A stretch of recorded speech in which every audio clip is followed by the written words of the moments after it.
अस्सलाम वालेकुम स्टूडेंट, कैसे हैं आप लोग। स्टूडेंट्स, टॉपिक पे आने से पहले मैं एक बात करना चाहता हूँ। पिछले कुछ वीडियोस पे मैं कमेंट्स पढ़ रहा था फेसबुक पे कि और यूट्यूब पे भी एक आध कमेंट आया। उसमें वो कह रहे हैं कि आप सर आप फेडरल बोर्ड की जो फिज़िक्स और मैथ है वो स्टार्ट करवाएं। अब मैं तो करवाना चाह रहा था शुरू से ही, तकरीबन 2 महीने पहले मेरा ये इरादा बन गया था। बट वो बार बार वो उनकी बुक्स चेंज हो रही है, उनका पूरा कोर्स जो फेडरल बोर्ड का जो 9 और 10 इवन फर्स्ट और सेकेंड ईयर का पूरा कोर्स चेंज हो रहा है, ठीक है, जिसकी वजह से वो मतलब दिल नहीं कर रहा था। अब जो कि फाइनल हो चुका है कि एक कोर्स डिसाइड हो चुका है कि ये कोर्स करवा रहे हैं बच्चों को, जितने भी फेडरल स्कूल्स हैं, इवन इस्लामाबाद में या KPK में या बलूचिस्तान में जितने भी फेडरल के स्कूल्स हैं वो करवा रहे हैं। तो मार्केट में बुक्स अवेलेबल नहीं है, बट मैं इंशाल्लाह कोशिश करूँगा कि 9th और 10th की फिज़िक्स और जो मैथ की बुक्स हैं वो सारी मैं आपको करवा दूँ, और ऐसे ऐसे सारी वीडियोस आपको मिल जाएगी, ठीक है। उससे रिलेटेड भी कोई भी क्वेश्चन हो अभी भी कर सकते हैं कि इस वीडियो में भी अगर कोई क्वेश्चन हो कि उससे रिलेटेड, कोर्स के रिलेटेड या बुक से रिलेटेड, तो वो आप कर सकते हैं। तो हमारा जो एक्सरसाइज है वो एक्सरसाइज 1.4 है। ये इक्वेशन है, हम क्वाड्रेटिक चैप्टर्स के बारे में पढ़ रहे थे। अब क्वाड्रेटिक चैप्टर में बहुत सारी चीज़ें हमने पढ़ी, ठीक है। इररेड्यूसिबल इक्वेशन पढ़े, कंप्लीटिंग स्क्वायर पढ़े, क्वाड्रेटिक इक्वेशन के जो क्वाड्रेटिक फार्मूले के यूजेस पढ़े, क्वाड्रेटिक इक्वेशन होता क्या है, वो सारी चीज़ें हम पढ़ चुके हैं, ठीक है। तो अब क्या है कि अब हम ये जो क्वेश्चन है इसको हमने चेंज करना है क्वाड्रेटिक इक्वेशन में, और उसको फिर आप किसी भी मेथड से जो आपको इजी लगे, कंप्लीटिंग स्क्वायर से, क्वाड्रेटिक फार्मूला से, या जो दूसरा है फैक्टराइजेशन, उससे भी आप कर सकते हैं। तो आपने सबसे पहले क्या करना है, taking square on both side, क्या करना है, क्योंकि यहां स्क्वायर रूट है तो स्क्वायर रूट खत्म करने के लिए दोनों साइड का हम स्क्वायर लेंगे, ठीक है।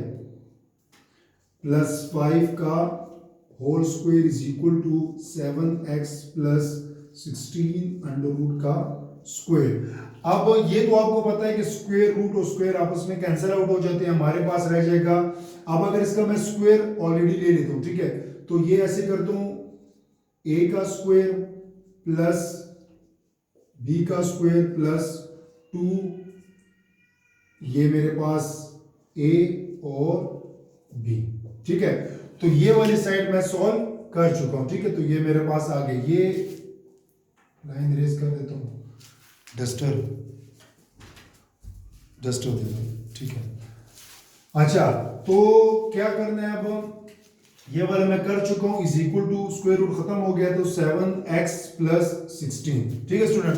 अब मेरे पास ये है, ठीक है, ये वाला मैंने सिंपल क्या किया, फार्मूला ओपन किया। फार्मूला कौन सा फार्मूला, a + b का whole square is equal to a² + 2ab + b², या आगे पीछे हो सकते हैं, उससे कोई प्रॉब्लम नहीं होगी।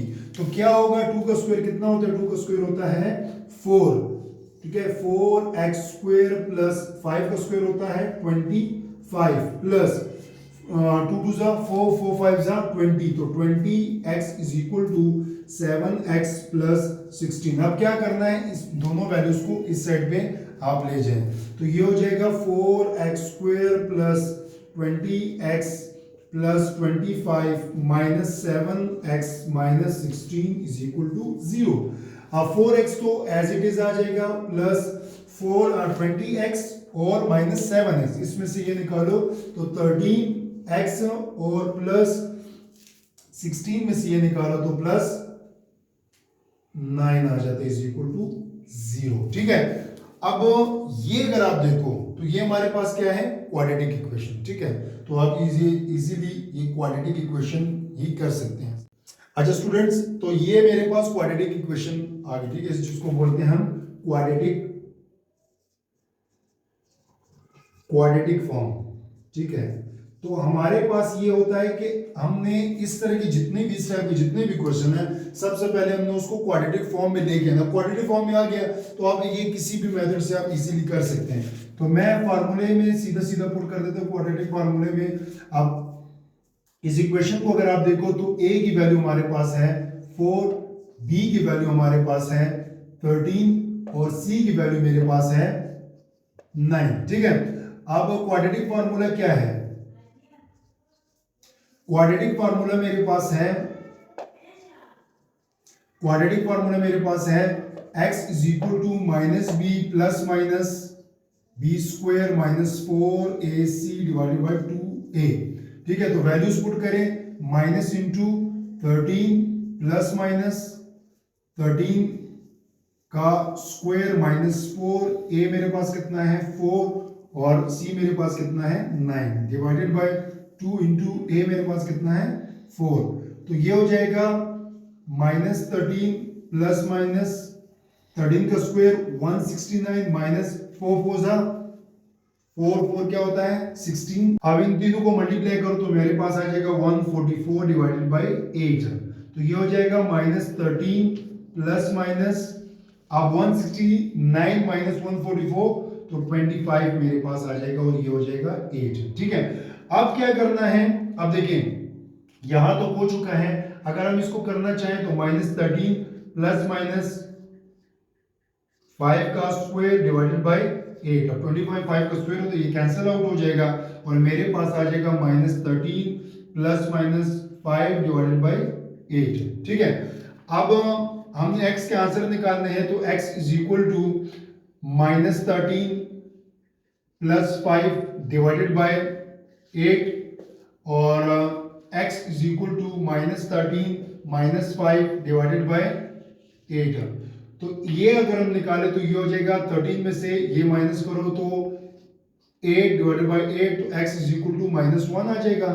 ठीक है, अब ये अगर हम करना चाहें तो ये कितना हो जाएगा, ये हो जाएगा हमारे पास minus x is equal to minus 18 by 8 जो कि हमारे पास आ जाएगा 2 4 जा 2 9 जा तो माइनस 9 बाई 4। ठीक है, अब ये मेरे पास आ गए। अब क्या करना है, अब वेरीफाई करना है कि जो आपकी जो वैल्यूज आई है ना ये ठीक है या गलत है। अब क्या करना है कि इनमें से कोई भी एक वैल्यू निकालो और उस इक्वेशन में पुट कर दो। ठीक है, तो ये हो जाएगा हमारे पास 2x plus 5 is equal to 7x plus 16। अब जहां जहां x है वहां वहां माइनस 1 पुट कर दे तो 2 into minus 1 plus 5 is equal to 7 into minus 1 और प्लस 16।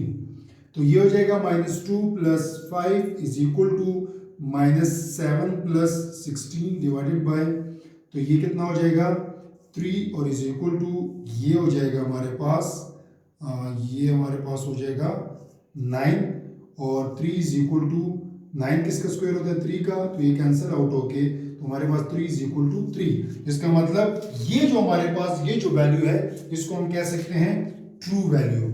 ठीक है, और आप ऐसे करें कि ये जो वैल्यू है ये आप खुद निकालें। ठीक है, कॉपियों पे, और अगर हो सके तो मुझे कमेंट बॉक्स में उसका आंसर भी बता दें। अच्छा, ये आज का हमारा लेक्चर था कि इन क्वेश्चंस को जो कि क्वाड्रेटिक इक्वेशन ही होते हैं इसको आपने सबसे पहले क्या करना है क्वाड्रेटिक फॉर्म में लेके आना है। क्वाड्रेटिक फॉर्म में लेके आने के बाद आपने किसी भी मेथड से फैक्टराइजेशन से, कंप्लीटिंग स्क्वायर से या क्वाड्रेटिक फॉर्म, जैसे मैंने क्वाड्रेटिक फार्मूला से किया तो आप किसी भी मेथड से आप सॉल्व कर सकते हैं। ठीक है, सॉल्व करने के बाद जब आपके पास वैल्यूज आ जाएंगी तो वैल्यूज दोनों वैल्यूज आपने क्या करनी है कि आपने इस इक्वेशन में पुट करनी है।